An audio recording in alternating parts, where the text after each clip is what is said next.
साथियों नमस्कार। जैसा कि आप जानते हैं बीते दिनों हमने चर्चा किया था गोस्वामी तुलसीदास जयंती पर। देवी जी ने अपनी तरफ से सवाल उठाया था कि ढोल गवार शूद्र पशु नारी ये सब ताड़न के अधिकारी, ऐसा कैसे कह सकते हैं बाबा तुलसी। इस तरह से सवाल उठाया था। हमने भी कहा कि आपने बहुत हिम्मत दिखाया। तो उन्होंने बताया कि जब से ये कॉकरोच जनता पार्टी ने जनता को एहसास दिलाया है कि देश लोकतंत्र से चलता है और लोकतांत्रिक देश में आपको बोलने की आजादी है, अभिव्यक्ति की आजादी है। आपको अगर किसी तरह का सवाल है, चाहे वो महान से महान आदमी हो या देश का प्रधानमंत्री ही क्यों ना हो, आप उससे सवाल कर सकते हैं। ये लोकतंत्र की व्यवस्था का एक खासियत है। तो इस तरह से जैन जी में अल्फा जैन जी बच्चों की छोटी सी जीत पर उछलते हुए इन्होंने बाबा तुलसी पे सवाल खड़ा कर दिया था कि कैसे कह सकते हैं।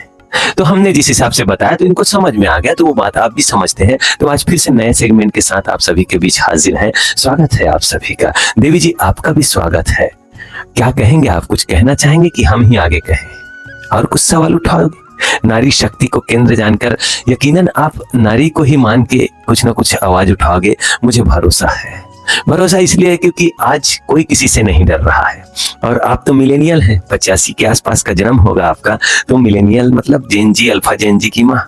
तो आपको तो दमदारी दिखाना ही पड़ेगा, क्योंकि आज के डेट में आप सोशल मीडिया में, चाहे वो इंस्टाग्राम हो, यूट्यूब हो, फेसबुक हो, ट्विटर हो, इसमें अपनी उपयोगिता साबित नहीं कर पाए तो आपके पास समझ का अभाव है। आपके समझ में कोई विशेष सफाई नहीं हुआ है।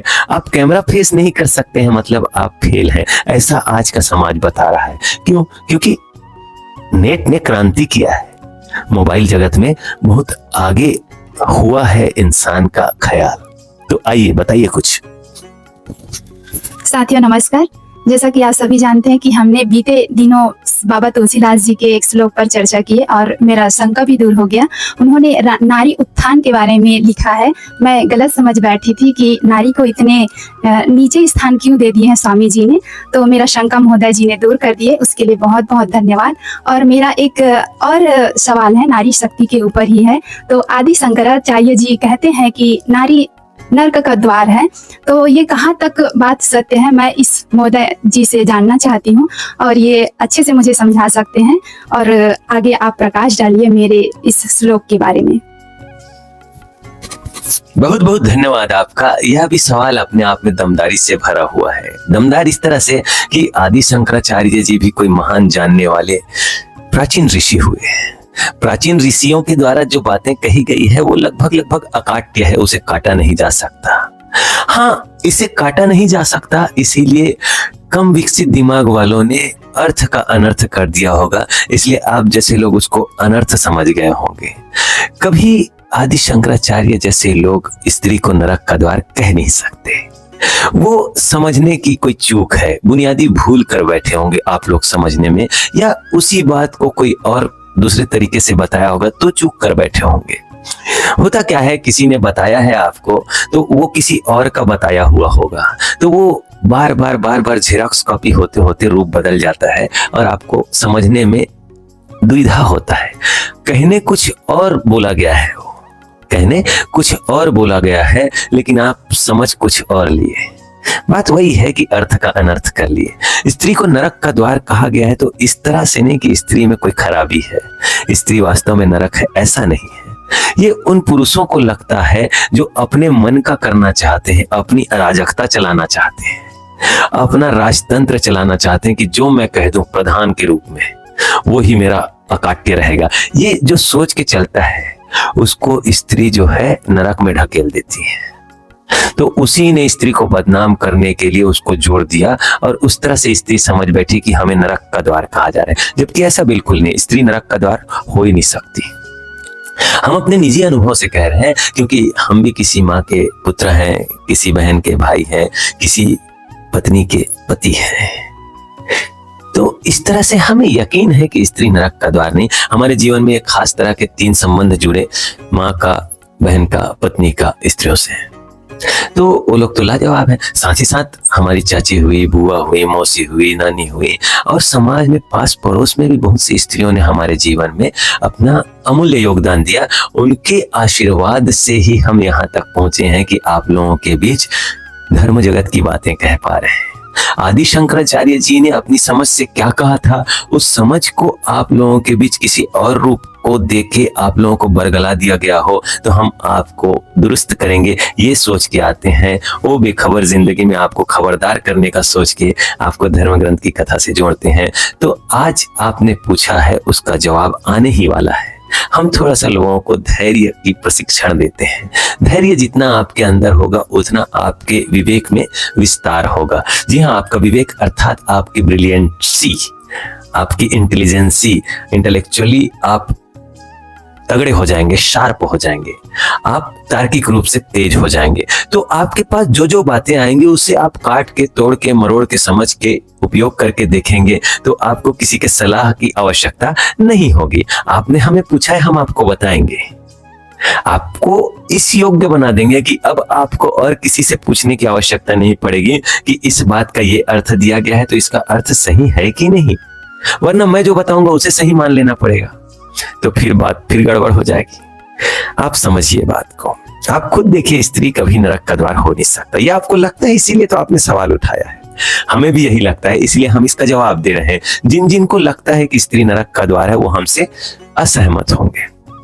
हम नहीं मानते कि स्त्री नरक का द्वार है। स्त्री तो स्वर्ग का द्वार खोल देती है, स्त्री तो सुकून का द्वार खोल देती है, स्त्री तो बोध का द्वार खोलती है। स्त्री से ही तो बोध प्राप्त होता है। क्या है, पुरुष अपना चलाना चाहता है, वो नशे में रहना चाहता है, बुद्धि में रहना चाहता है, यहाँ वहां बेचैनी को और चख के और देख के और भोग के इस तरह से देखना चाहता है।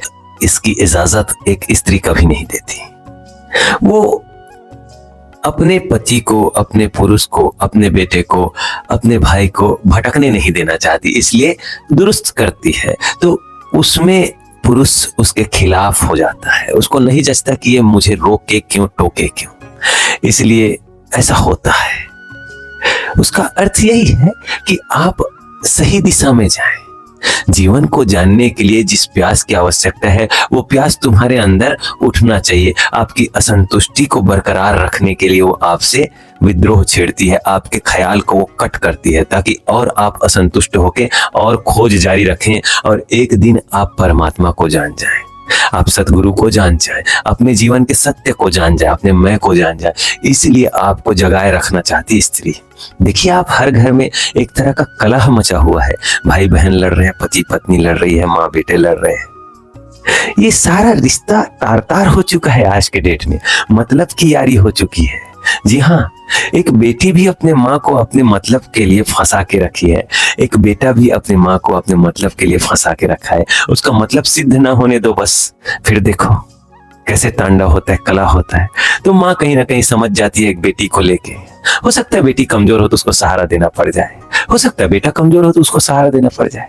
तो जब जब जो जो कमजोर होगा एक स्त्री उसके लिए स्वर्ग का द्वार खोल देगी। बस वही बात है, उस द्वार में चलने का हिम्मत चाहिए।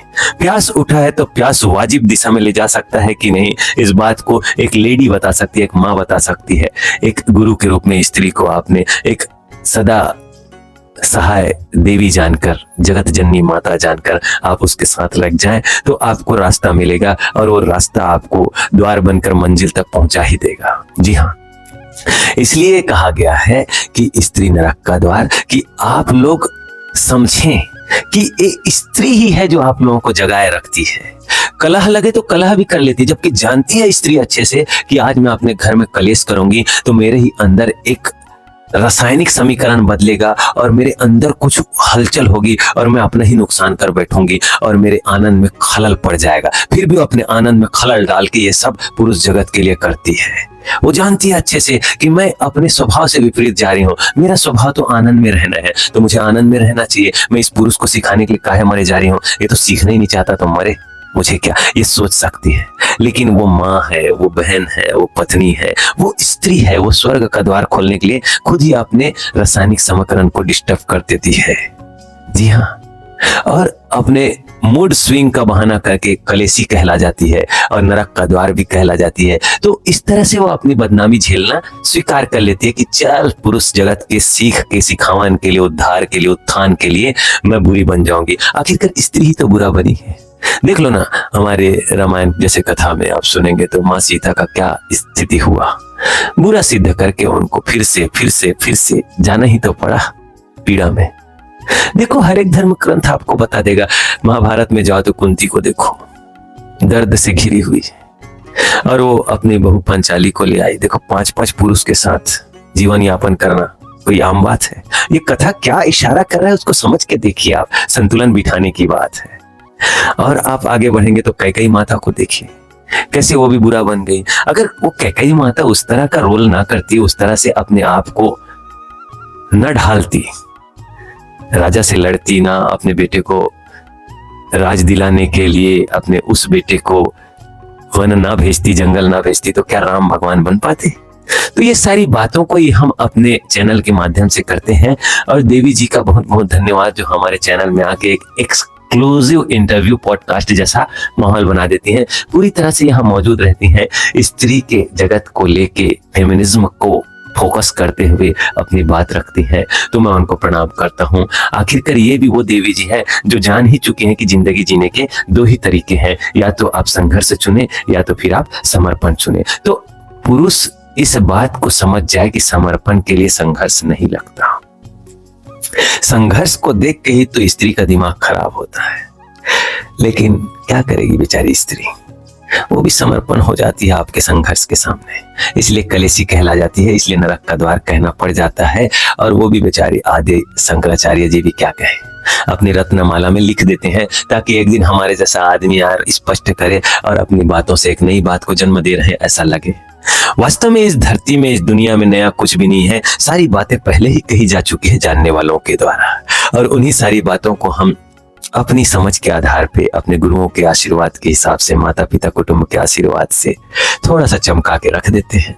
ये कुछ नहीं, खाली दिमाग का ही खेल है। हम कोई महान व्यक्ति नहीं है।